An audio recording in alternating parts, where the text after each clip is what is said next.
എല്ലാവർക്കും ചാരന്മാരുണ്ട്. അപ്പോൾ പെട്ടെന്ന് അറിഞ്ഞു ഇങ്ങനെ ഒരു വലിയ ആപത്ത് ഒളിഞ്ഞിരിക്കുന്നു എന്ന്. അപ്പം തന്നെ കോയിത്തമ്പുരാൻ വേറൊരു ഉദാഹരണം കൂടെ നമുക്ക് പറയാം. അതൊരു ഞങ്ങളുടെയൊക്കെ ചരിത്രത്തിൽ വളരെ വ്യക്തമായിട്ട് നിൽക്കുന്നതാണ്. അതുമൊക്കെ ആരും ഇന്ന് അറിയുന്നുണ്ടെന്ന് തോന്നുന്നില്ല. ഇവരുടെ ശത്രുപക്ഷത്തിൽ നിന്നുള്ള ഒരു നിശ്ചയം അല്ലെങ്കിൽ തീരുമാനം റാണി പാർവതിബായി തമ്പുരാട്ടിയും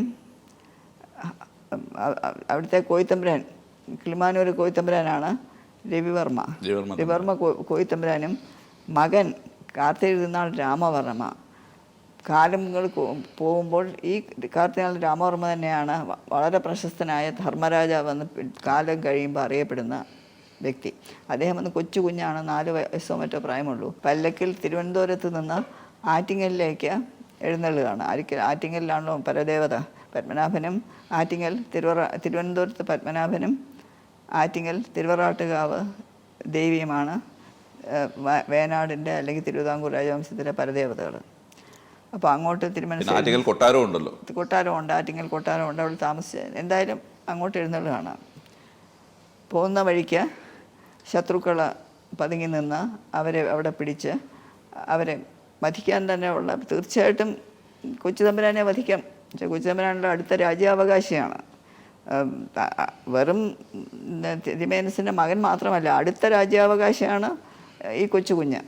മാർത്താണ്ഡവർമ്മ തിരുമേനസിൻ്റെ ഭരണകാലം. അപ്പോൾ അങ്ങനെ പോകുന്ന വഴിക്ക് കുഞ്ഞിനെ കൊല്ലുകയും ബാക്കിയുള്ളവരെന്ത് ചെയ്യാൻ പോകുന്നു അറിഞ്ഞൂടാ. അപ്പോൾ ഇങ്ങനെ വരുമ്പം എല്ലാവർക്കും ചാരന്മാരുണ്ട്.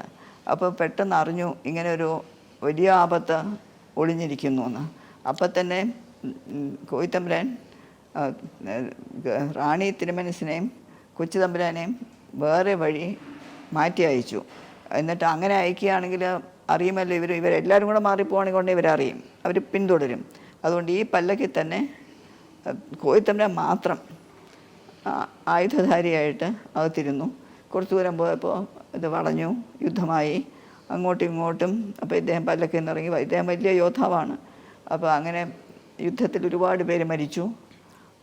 അങ്ങനെ വിജയം എന്ന് വിചാരിച്ചപ്പോൾ മരിച്ചു എന്ന് വിചാരിച്ച് കിടന്ന ഒരു ഭടനോ വ്യക്തിയോ ശത്രുഭാഗത്തിലുള്ളതാണ്. സത്യത്തിൽ മരിച്ചിട്ടില്ലായിരുന്നു, മരിച്ച പോലെ കിടക്കുകയായിരുന്നു. പെട്ടെന്ന് എണീച്ച് കോയിത്തമ്പുരാനെ വെട്ടി. അത് പ്രതീക്ഷിച്ചതല്ല. കോയിത്തമ്പുരാൻ തിരിച്ച് വെട്ടി, അയാൾ മരിക്കുകയും ചെയ്തു. പക്ഷേ കോയിത്തമ്പുരാനും വലിയ ഗുരുതരമായിട്ടുള്ള വെട്ടാണ്, നെഞ്ചിലും വയറിലുമൊക്കെ. അപ്പോൾ ഒരു ഉത്തരീയമെടുത്ത് വരിഞ്ഞ് കെട്ടി, ആ മൂണ്ടിൽ വരിഞ്ഞ് കെട്ടി പെട്ടെന്ന് ഇവരെ പല്ലക്ക് ചുമക്കുന്നവരൊക്കെ പറയാണ് എന്നെ. അപ്പോഴത്തേക്ക് ഇതൊക്കെ കഴിഞ്ഞു, സംഭവങ്ങളൊക്കെ കഴിഞ്ഞു. പെട്ടെന്ന് വർക്കലയിലേക്ക് കൊണ്ടുപോകുമെന്ന് പറഞ്ഞു. വർക്കലയുടെ അടുക്കലായിരുന്നിരിക്കണം. അവർ ഓടി വർക്കലയിലെത്തി. അവിടെ തീർത്ഥം, ജനാർദ്ദന സ്വാമിയുടെ തീർത്ഥം വേണമെന്ന് പറഞ്ഞു. ഉടനെ പോറ്റി തീർത്ഥം കൊടുത്തു. ആ തീർത്ഥം സേവിച്ച് അദ്ദേഹം മരിച്ചു. വെട്ടിമരിച്ച തമ്പുരാൻ എന്നൊക്കെയാണ് അദ്ദേഹത്തിനെ അറിഞ്ഞിരുന്നത്. അടുത്ത കാലം വരെ ദേവസ്വം ബോർഡ് എൻ്റെ പരിപൂർണമായിട്ടുള്ള ഇപ്പോഴത്തെ ഡെമോക്രാറ്റിക് ഭരണം, ജനകീയ ഭരണത്തിൽ ഉള്ള ദേവസ്വം ബോർഡ് ആവുന്നത് വരെ അവിടെ ആ ദിവസം കോയിത്തമ്പുരാൻ്റെ ഓർമ്മയ്ക്ക് ഒരു വിഷ്ണു പൂജയും ഒരു പാൽപ്പായസവും നടത്തി വന്നു.